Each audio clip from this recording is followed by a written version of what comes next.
할렐루야.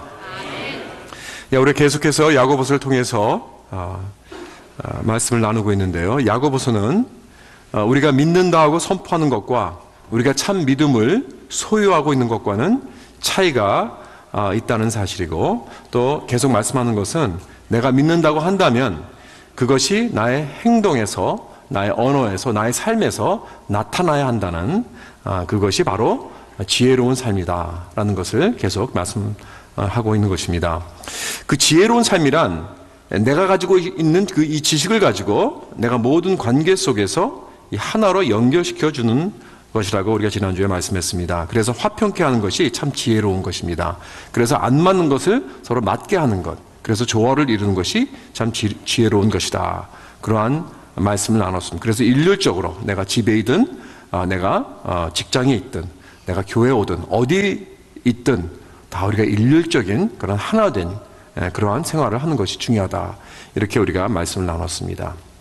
그래서 이제 이 귀중한 지혜의 삶을 통해서 우리가 오늘 4장에 와서는 지금 교회 공동체의 그 지혜의 삶, 그 지혜로운 관계를 이 교회 공동체에 어떻게 하면 우리가 연관을 줄 수 있는가, 어떻게 하면 우리가 어플라이 할 수 있는가 하는 것을 오늘 지금 야고보는 지금 말씀하고 있습니다. 그래서 지난주 설교 제목은 지혜로운 관계였습니다. Wise Relations. 그러나 오늘은 Wise Community, 지혜로운 공동체. 그렇다면 그 지혜로운 관계에서 우리가 얻은 이 귀한 진리를 어떻게 하면 우리 공동체, 우리 교회 공동체에 어플라이 시킬 수 있는, 어떻게 적용할 수 있는가, 이것을 놓고 야고보서가 지금 더욱더 구토적으로 우리 믿음의 공동체에게 이것이 어떠한 연관이 있는가 하는 것을 보기를 원하는 것입니다. 우리가 사도행전을 보고 이 신약에서 우리가 초대교회의 모습을 보면은 정말 그러한 처음 이 교회는, 이 초대교회는 아주 진지한 공동체로 세워져 나갔습니다. 정말 살아있는 관계, 살아있는 깊은 관계를 통하여서 서로 받아주고 서로 용납하고 서로 용서하고 정말 사랑과 은혜가 풍성한 그러한 공동체로 시작이 되었습니다. 그런데 그런 First Church가 somewhere along the line 그런 아름다운 그 wise relation을 잃어버렸습니다.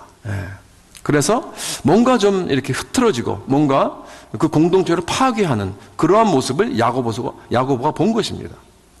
그래서 그것을 보고 어떻게 하면 그 원인이 무엇인가 하는 것을 파악하고 또 그것을 드러내고 어떻게 하면 이것을 쳐부수고 다시 우리가 원만하고 아름답고 정말 파워풀하고 정말 지혜로운 그런 공동체를 다시 세워나갈 수 있는가 하는 것을 보기를 원하는 것입니다. 그래서 오늘 말씀에서 첫째로 여기 본문에 보면 우리가 지혜로운 공동체를 세워나가는 데 있어서 방해되는 그러한 요소가 무엇인가 하는 것을 우리가 보여줍니다. 2절을 보면 우리가 싸우고 다투는 일이 어디서부터 난다고 했느냐면 여기 너희는 욕심을 내어도 얻지 못하며 살인하며 시기하여도 능히 취하지 못함으로 다투고 싸우는다 그랬습니다. 여러분, 교회가 왜 싸우고 다투고 분쟁이 일어나고 하는 모습이 그 원인이 무엇인가? 그것을 야고보는 뭐라 그랬냐면 결국 욕심 때문이다.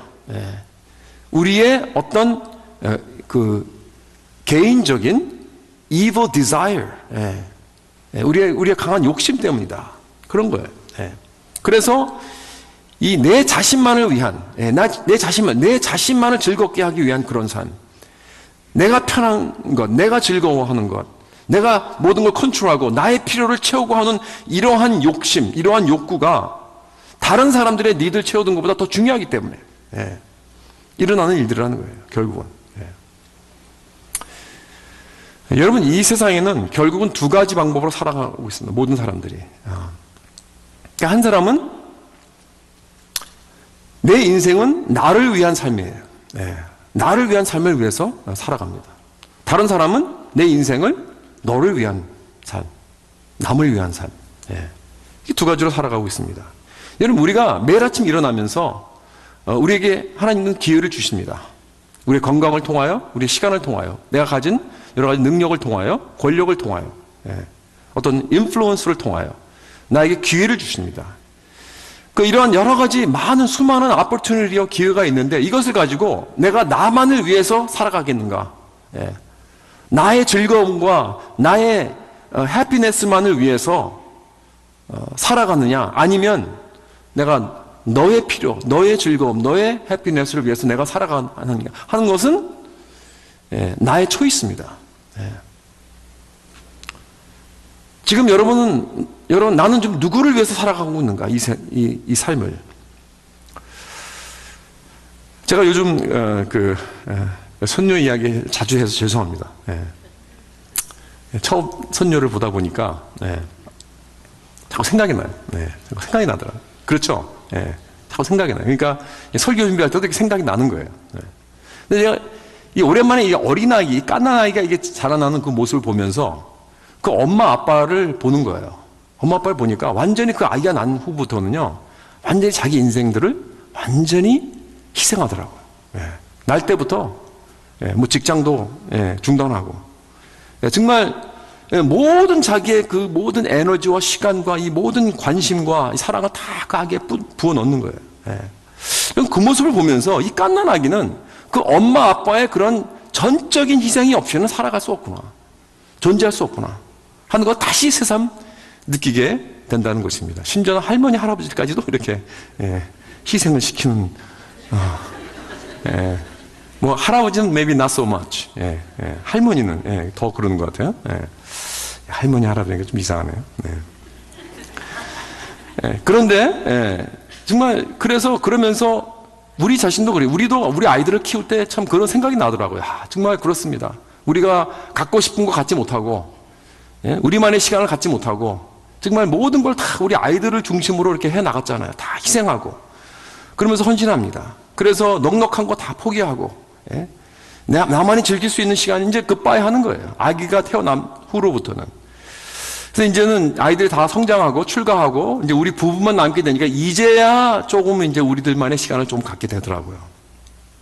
그러나 대학 가서도 또 시집 가서도 장가 가서도 그 희생은 여전한 것입니다. 가정을 시작하는 자녀들이 집에 오면은 돌아갈 때 그냥 빈손으로 안 지워주잖아요. 뭐라도 좀 이렇게 챙겨주는, 그런 우리 할머니들의 모습을 보고, 그런 거구나 했더니 우리들이 그러더라고요. 그러면서 갈 때 뭐라도 좀 반찬이라도 하나 집어주고, 뭐라도 하나 집어주고 싶어 하는 그러한 마음이, 뭔가 좀 도움이 되고 싶어. 그 자녀들을 그래도 뭔가 좀 키워주고 싶고, 도와주고 싶어 하는 것이 바로 우리 부모님들의 마음입니다. 완전히 우리들의 삶을 전적으로 자녀들을 위해서 희생을 합니다. 그런 것을 보면, 여러분, 내가 오늘날 살아있다는 이것이요, 누군가 나를 위해서 희생을 했기 때문입니다. 누군가 나를 위해서 살았기 때문에 내가 오늘날 있는 것입니다. 가장 우선은 우리 부모님들부터입니다. 그렇죠? 우리 부모님들이 계셨기 때문에 내가 오늘 있는 거예요. 그들의 희생이 있었기 때문에. 그리고 더 나아가서는 우리 형제자매들, 우리 가족들, 더 나아가서 우리 친구들, 그리고 우리 교우들, 누군가 나를 위해서 기도를 해 주었기 때문에 여러분과 제가 오늘날 살아있는 것입니다. 만약에 이 세상에요, 모두가 다 내 인생은 나만을 위해서 살아가겠다라는 사람만 존재한다면 아무도 존재할 사람 없습니다. 그렇죠? 누군가 somebody sacrificed for me, somebody lived their life for me, gave their time for me, sacrificed for me. 그랬기 때문에 내가 오늘날 존재하는 것입니다. 이것을 참 깨달으면서 그렇구나, 이것이 정말 하나님께서 우리에게 원하시는 그러한 삶이구나. 여러분, 내가 단 10분을 누구에게 내가 드렸다면, 내가 희생을 했다면, 내가 10분을 내가 내 삶 속에서 쪼개서 누구를 도와줬다면 그 순간 그 사람은 사는 것입니다. 나는 그 10분이 나에게서는 죽을 수는 있어도 그 사람, 그렇기 때문에 그 사람이 사는 거예요. 이것이 바로 예수님께서 우리에게 말씀하신 누가복음 9장 23절에, 여러분, 나를 따라오거든 자기를 부인하고 자기 십자가를 지고 따라오지 않으면 안 된다. 이것이 바로 참 제자라는 말씀이 바로 그거 아닙니까? 자기를 부인하는 그 순간부터 남이 사는 거예요. 여러분, 뿐만 아니라 그럴 때부터 공동체가 형성이 되는 거예요. 내가 내 자신을 부인하고 그 사람이 살아갈 때 공동체가 형성이 되는 것입니다. 내 자신의 필요와 내 자신의 그 편안함과 내 자신이 원하는 것을 조금 내려놓고 남의 필요를 우선으로 할 때 그 공동체가 부활이 되는 것이에요. 내가 누구를 그렇게 도와주고 헌신하고 희생할 때 그 사람은 나에게 뭐라 그러죠? 고맙다는 말을 할 것입니다. 그런 고맙다는 말이, 이 단어가 우리 공동체에 있어서 굉장히 아주 기본적이고 아주 중요한 이 언어입니다. 그러한 랭귀지입니다. Thank you라는 그런 말. Thank you. 왜요? 왜 뭐가 고마울까요? 한번 여러분들 옆에 있는 분들에게 Thank you 한번 해보세요. Thank you. 그런데 여러분 왜 Thank you예요? 왜 뭐가 고마우세요? 뭐가 고마우세요? 물론 뭐 그 사람이 내가 뭐 모르는 사람이 될 수도 있고요. 뭐 내 아내, 뭐 남편이 될 수도 있지만 정 모르겠으면요. 옆에 있어줘서 고마운 거예요. 그냥 거기 있어줘서 고마운 거예요. 그렇죠? 이게 바로 공동체입니다. 이렇게 내가 고마워할 때, 감사할 때 아름다운 우리는 공동체가 형성이 되는 것입니다. 그러나 반대로 공동체를 죽이는 것은 무엇인가? 내 인생을 나를 위해서 살아가는 것입니다. 언제나 내 자신만 기쁘게 하면서 내가 원하는 것만 주장하고 다른 사람이 나를 섬겨주기 원하고 나를 도와줄 사람을 내가 구하고 찾고 내 우선주의, 내 이기주의만 살아가고 그러기 원하는 그러한 자세가 바로 공동체를 무너뜨리고 죽이는 것입니다. 그렇기 때문에 여기 6절에 하나님은 교만한 자를 물리치신다고 했습니다. 그리고 겸손한 자에게 은혜를 주신다. 왜요? 이것이 공동체의 중요한 요소이기 때문에. 그래서 이 공동체를 세우는 자세를, 이렇게 겸손으로 세우는 자세를 바로 겸손이라고 그러죠. 그렇죠? 그 내 인생을 너를 위해서 살아가는 것, 이것이 바로 겸손이라는 것입니다. 사실 나를 위해서 살아간다는 건 교만이고요. 18세기 그 미국 영적 대각성을 일으킨 조나선 에드워드라는 우리 목사님이 자기 자신이 자기가 섬겼던 그 교회가 놀라운 부흥을 하고 나서 얼마 지나가서 그 교회가 이렇게 굉장히 어려움을 겪고 또 분란이 오고 그랬습니다. 그래서 그것을 보고 왜 이런 분쟁이 일어났는가? 그런 놀라운 아름다운 부흥을 경험하고 나서 왜 이런 분쟁이 일어났는가? 이 결론이 뭐냐면 영적 교만 때문이었다는 거예요. 그렇게 결론을 내리는 거예요.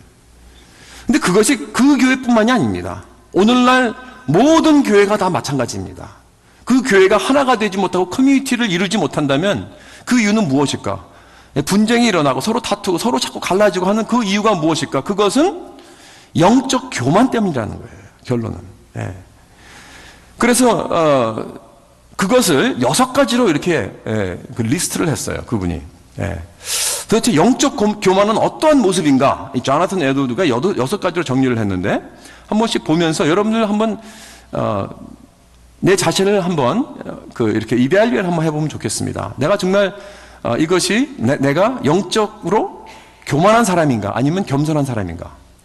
한번 내 자신을 한번 평가해 보세요. 첫째로 영적 교만은 내 자신의 약점보다 늘 다른 사람의 잘못이 눈에 띈다.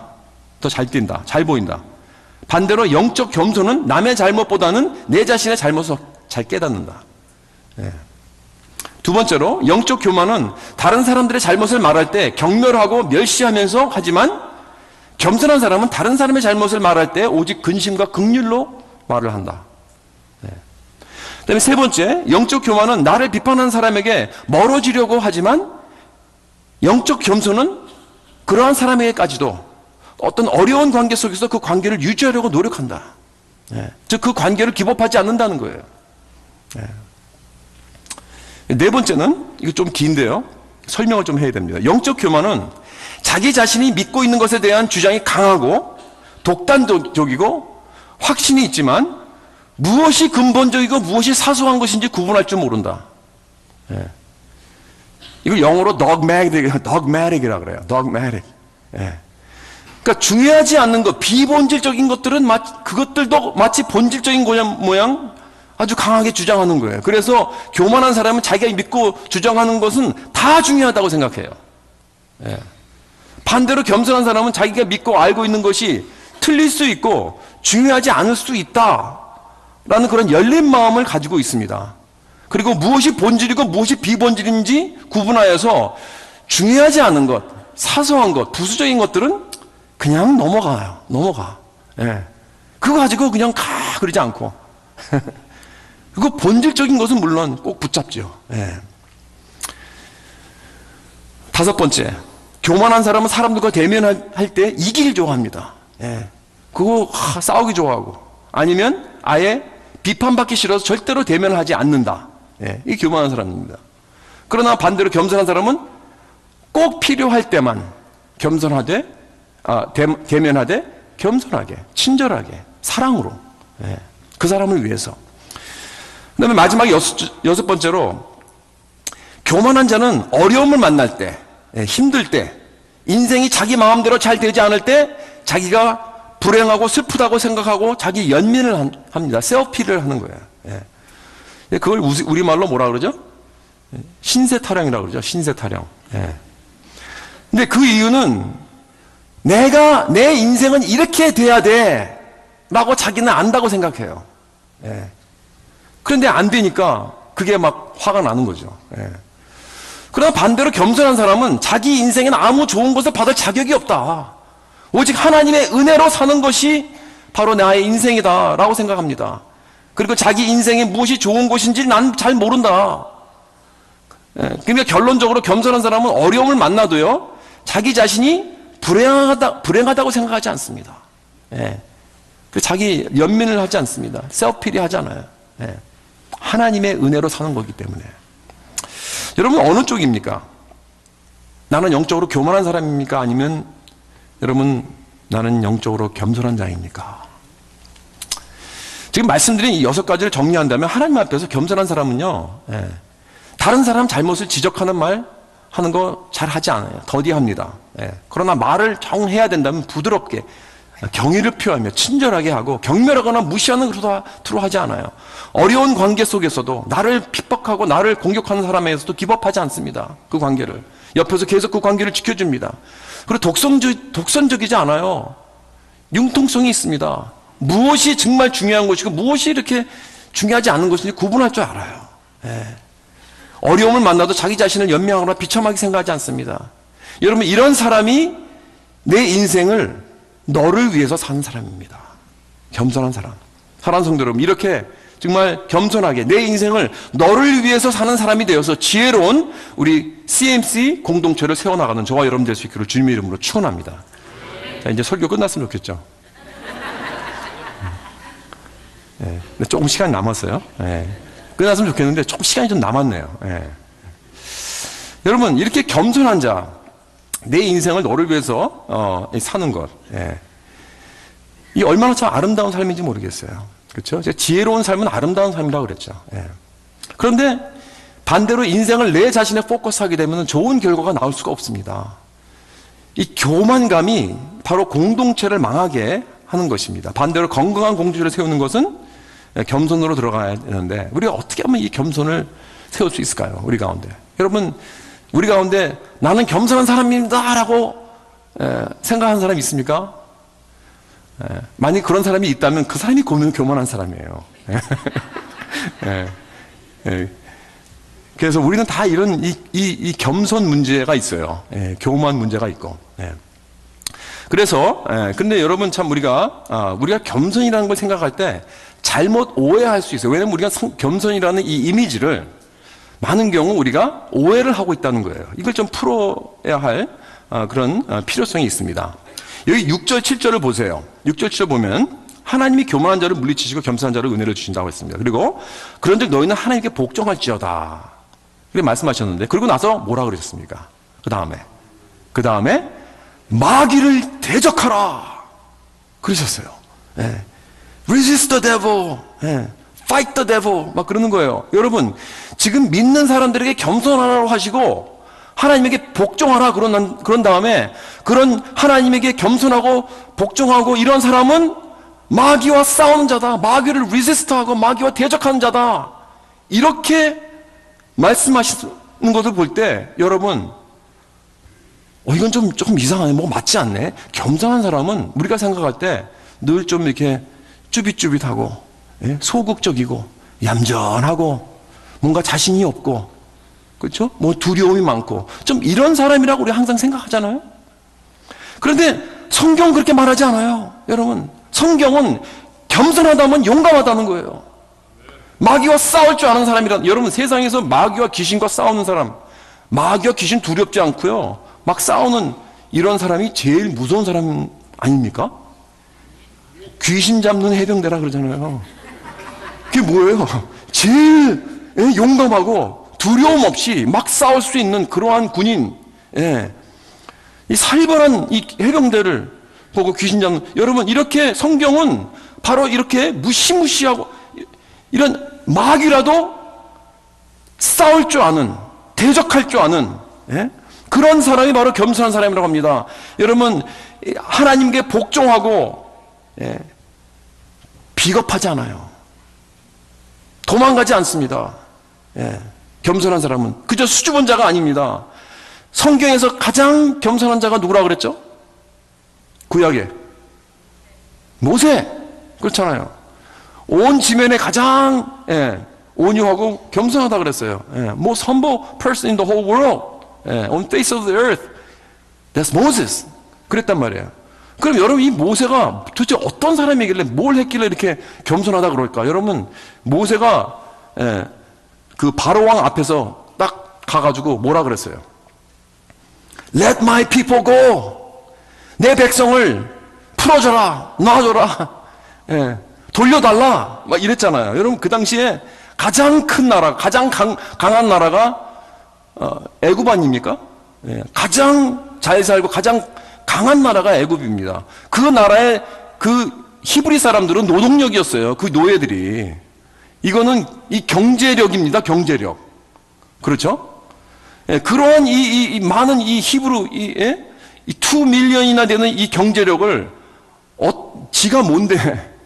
Who are you? 노바리가 와가지고 페로한테 와가지고 바로한테 와서 내 피플을 다 돌려달라. 그것도 보상도 하나도 안 준다고 그러고 당장 무조건 조건 없이 풀어주라. 여러분, 그 담대함, 그 용감함, 그게 어디서 나온 겁니까?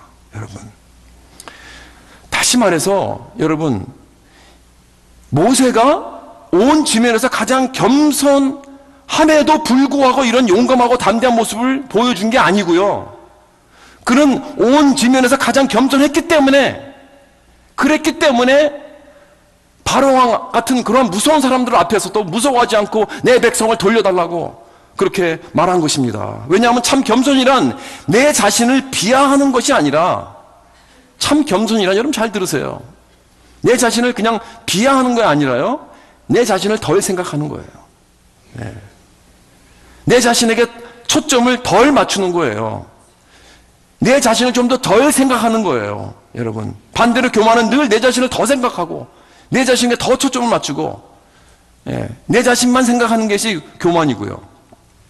여러분, 어떤 마음 자세가 될 때 내 자신을 덜 생각하게 될까요? 여러분, 어떤 사람이 내 자신을 좀 덜 생각하는 사람일까요? 그 사람은 자기 자신에 대해서 확신이 있어요.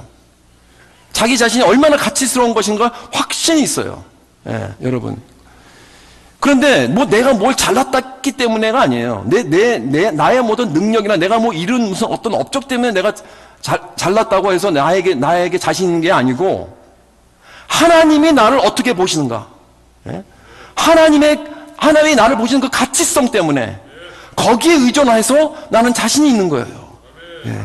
그래서 거기에서 나의 자존감이 나오는 것입니다. 하나님이 나를 얼마나 보배롭고 존귀하게 여기시나, 이걸 알기 때문에 내 자신의 가치를 아는 거예요. 하나님이 늘 나와 함께 하시고 나를 돌보시고 나를 끔찍히 생각하시고 나를 나보다 더 사랑하시는 하나님이 계시기 때문에 나는 거기에 의존해서 나의 자신감이 있기 때문에 나를 덜 생각하게 되는 거예요. 그렇죠? 그 반대로 그걸 모르는 사람은 어떻게 돼요? 그걸 모르니까 늘 불안하죠. 나만 생각해야 되죠. 어려운 환경에 쓰여 들어가면은 내가 어떻게 될까봐 안절부절, 담대하지 못합니다.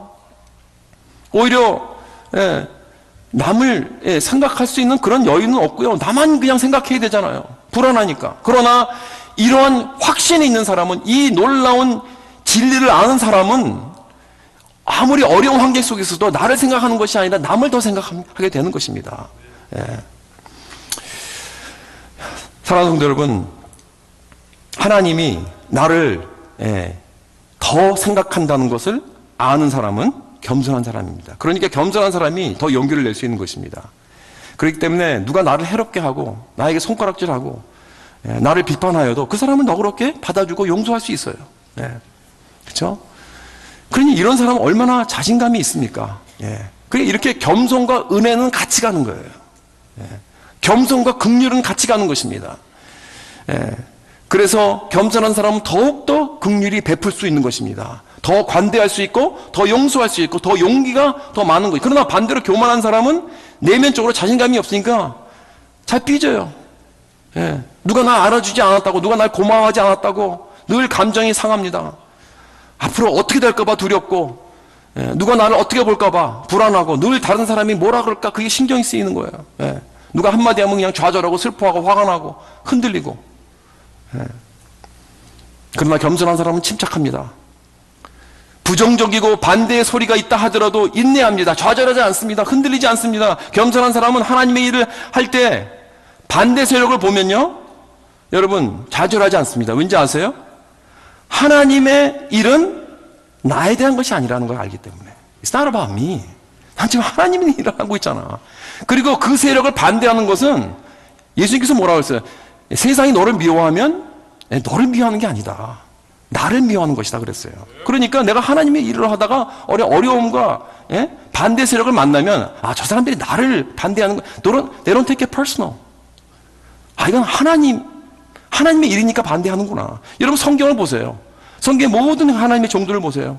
하나님의 일을 할 때 꼭 반대 세력들이 있습니다. 꼭 어려움이 오게 돼요. 그럴 때 하나님의 겸손한 종은 it's not about me.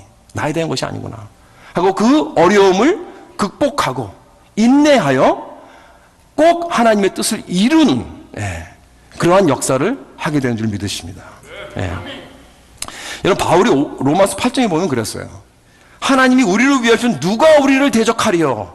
여러분 하나님이 하시는 꼭 대적한 세력이 있기 때문에 하나님께서 그의 일을 하는 종들을 위해서 도우신다는 것을 이 바울은 알았어요. 겸손한 자는 이걸 알아야 합니다. 그래서 우리가 지혜로운 커뮤니티를 세우려면 이런 겸손이 필요합니다. 자, 그러면요 어떻게 하면 내가 좀 더 겸손하게 될 수 있을까? 두 가지입니다. 첫째로 10절에 보면 우리가 주 앞에서 낮추면 주께서 우리를 높이신다고 약속하십니다. 이거는 킹덤 패러닥스입니다. 우리 킹덤 프린시플이에요. 킹덤 원칙이 이래요. 이게 완전히 거꾸로예요. 그렇죠? 업사이드 다운이죠. 계속해서 이런 말씀 하잖아요. 그렇죠? 자기를 높이는 자는 낮아지고 낮추는 자는 높여지고, 이게 하나님 나라. 먼저가 나중되고 나중이 먼저되고, 그리고 제 목숨을 구원코자 하며 잃고 주를 위해서 제 목숨을 잃으면 찾게 되는, 이것이 바로 하나님 나라의 원칙입니다. 여러분 이게 무슨 뜻이냐면 내 삶을 하나님을 위해서 그리고 남을 위해서 내가 어떠한 대가를 치르든지, 그것이 내 소유이든 내 권력이든 그것이 다른 사람을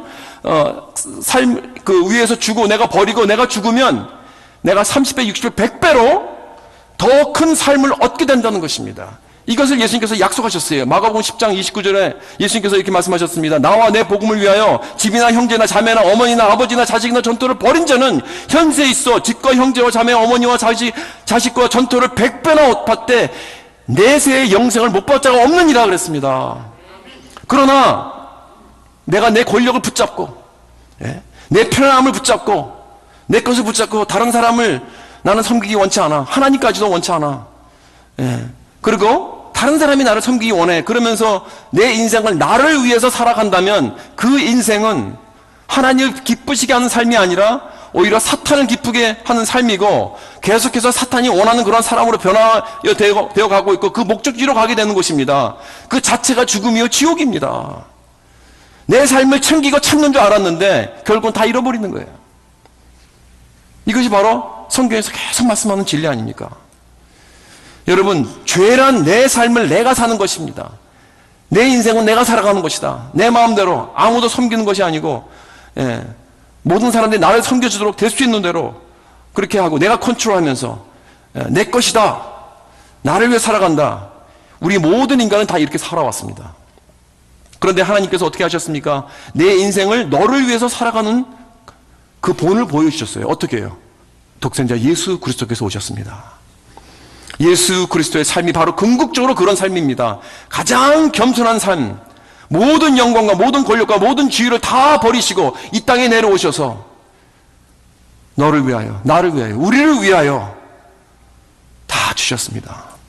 여러분, 예수님의 이러한 삶을 통하여 결국 십자가로 가게 하시고 우리를 위해서 목숨을 주셔서 우리의 형벌을 대신 지불하셨습니다. 여러분, 지금 야고보가 우리들에게 요구하는 이 삶, 이 인생을, 이 너를 위해라는 인생을, 이런 삶을 여러분을 좀 생각하면서 야, 이건 좀 힘들다. 물론 너무나 고귀하고 아름답고 좋은 삶이지만 나는 그걸 못할 것 같다. 예? 올라가지 못할 나무는 쳐다보도 보지 말라고 했더라고. 예, 나 같은 사람이 어떻게 그렇게 할 수 있는가? 나는 못해, 할 수 없어.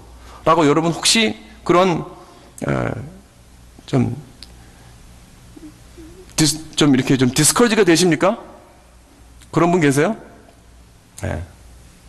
여러분, 그런데 혹시 그런 생각이 든다 할지라도 여러분, 걱정하지 마십시오. 여기 야고보서 4장 6절에 보면 하나님께서 더 큰 은혜를 주신다 그랬어요. 그게 뭐냐?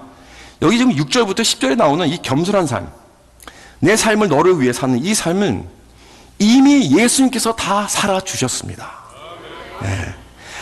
예수님께서 이미 겸손히 내려오셨잖아요. 예수님께서 이미 마귀를 대적하셨습니다. 그런데 8절에 하나님을 가까이 하라고 했죠. 예수님이 가까이 가셨어요. 십자가 일로 가셨습니다. 그랬는데 하나님이 안 계시는 거예요. 거기에는 예수님께서 십자가에서 하나님 가까이 가니까 안 계세요. 그래서 십자가에 달리시면서 나의 하나님 왜 나를 버리셨나이까? 그렇게 고백하십니다. 여러분, 여러분과 제가 살아왔던 그러한 삶, 즉 내 인생을 나를 위해서 살았던 이 삶의 형벌을 거기서 대신 경험하시면서 혼자가 되어 주셨습니다. 왜냐하면 그것이 나만을 위해 산 모든 우리들의 합당한 형벌이기 때문에 그것을 대신 받아주신 거예요. 사랑하는 성도 여러분, 십자가에서 주님이 혼자 되셨기 때문에 이제 여러분과 제가 예수를 믿는 믿음으로 하나님 앞으로 나아갈 때 비록 그 모습이 부족하고 어설프고 완전하지 못하다 할지라도 하나님은 우리에게 다가오실 줄 믿습니다. 왜? 예수님께서 이미 다 살아주셨기 때문에. 여러분, 내가 하나님 앞에서 불완전하게 겸손하게 하려고 내가 몸부림친다 할지라도 그러다가 내가 넘어지고 그러다가 다시 또 나의 어떤 이기주의적이고 이런 교만이 올라오고 넘어지고 그럴 때라도 내가 마귀를 대적하려고 하다가 넘어지고 자빠지고 좌절한다 할지라도 하나님은 나를 불쌍히 여겨주시고 나에게 가까이 오시게 될 줄 믿습니다. 왜냐하면 예수 그리스도께서 이미 십자가에서 나를 위해서 자신을 버리셨기 때문입니다. 여러분, 절대로 두려워하지 마십시오. 좌절하지 마십시오. 이미 예수님께서 우리 가운데 계셔서 우리 삶을 대신 살아주시고 우리의 모든 그 형벌을 대신 짊어지시고 십자가로 가셨기 때문에 우리는 예수님만 붙잡고 예수님 의지하고 주님 앞으로 나아갈 때 하나님은 우리를 긍휼히 보시고 그의 은혜를 베풀어 주셔서 우리와 가까이 함께 해주시는 이 놀라운 은혜를 체험하는 저와 여러분 되시길 주님의 이름으로 축원합니다. 두 번째로 우리는 우리가 어떻게 하면 이 겸손함을 우리가 얻을 수 있는가? 우리는 하나님의 놀라운 사랑을 깨닫는 만큼 겸손해지는 거예요. 하나님이 얼마나 나를 사랑하시는가, 그 광대가 커다란 하나님의 그 사랑을 알면 알수록 그것을 내가 체험하고 알고 깨닫는 만큼 나는 겸손하게 되는 것입니다. 4절을 보면 좀 이렇게 이상한 말씀이 나와요. 보면 가늠한 여인들아 그랬어요. 여러분, 지금 야고보가 이 교회에게, 그 당시에 교회에게 그 남자와 여자들이 다 섞여 있는데도 그냥 가늠한 여인들아라고 이렇게 표현한 그 이유는 무엇일까요? 왜냐하면 성경 전체를 보면요, 하나님이 그의 백성을 사랑하시되 목자가 양을 사랑하는 것 같이 또는 아버지가 아들을 사랑하는 것 같이 이 사랑하신다고 표현했지만 또한 남편이 아내를 사랑하는 것까지 표현을 하셨습니다. 그래서 이 구약에 보면 이 에스겔서나 예레미야서나 이 호세아서를 보면요, 우상을 섬기고 죄를 짓는 그 이스라엘 백성들에게 뭐라 그랬냐면 음란한 아내라 그랬어요. 다시 말해서 내가 죄를 지으면 그건 영적 간음입니다. 야고보서는 여기 4절에서 교회를 간음한 연인으로 부른 것이 바로 그것을 의미하는 거예요. 그것뿐 아니라 5절에 보니까 또 너희는 하나님이 우리 속에 거하게 하신 성령이 시기하기까지 사모한다 하신 말씀을 헛된 줄로 생각하느냐. 우리 안에 계신 성령이 우리를 사랑하되 너무 사랑해서 시기까지 한다 그래. 질투하신 하나님. 예. 여러분, 이 시기와 질투는 이 나쁜 거 아닌가요? 이건 좀 뭔가 좀 부정적인 거 아닌가요? 물론 우리 인간들은 그렇게 생각하죠. 인간들에게는 맞는 것입니다. 그러나 하나님에게는 그렇지 않습니다. 여러분, 우리 안에 계신 성령님이 우리를 시기하고 질투하신다는 것은 마치 아내를 끔찍이 사랑하는 남편이 아내의 사랑을 갈망하는 바로 그것을 말하고 있는 것입니다. 여러분, 하나님이 나의 사랑을 갈망하신다는 건 여러분 생각해 보십시오. 그 사실 아십니까? 이 놀라운 사실 아닙니까? 요한복음 17장 23절에 보면 예수님이 하나님 아버지께 이렇게 기도하셨어요. 아버지께서 나를 보내신 것 같이 또 나를 사랑하신 같이 그들도 사랑하신 것을 세상으로 알고. 여러분, 하나님이 나를 사랑하신 같이 제자들을 사랑하셨대요. 하나님이 우리를 얼마나 사랑하시는가. 내가 예수 그리스도를 믿으면 예수 안에서 아버지가 나를 사랑하시되 아버지께서 자기 독생자 아들 그리스도를 사랑하는 만큼 사랑하신다. 여러분, 이 진리를 그냥 지나가지 말고 한번 묵상해 보십시오. 여기 좀 머무를 필요가 있습니다. 여러분, 하나님 아버지가 그 독생자 예수 그리스도를 얼마나 사랑하신가요? 나를 위해 이 땅에 내려오셔서 우리가 살아야 할 그 삶을 살아주시고 대신 우리가 죽어야 할 그 죽음을 죽어주신 우리 주 예수 그리스도가 받아야 할 그 놀라운 영광과 그 존귀, 그게 얼마가 될까요? 사랑하는 성도 여러분, 우리가 그를 내 주로 영접하고요, 주님을 내 주님으로 믿으면 예수님께서 받으실 그 사랑과 그 영광과 그 존귀가 바로 내 것이 된다는 것입니다. 이 놀라운 사랑이 내 마음을 녹아내려가게 해야 합니다.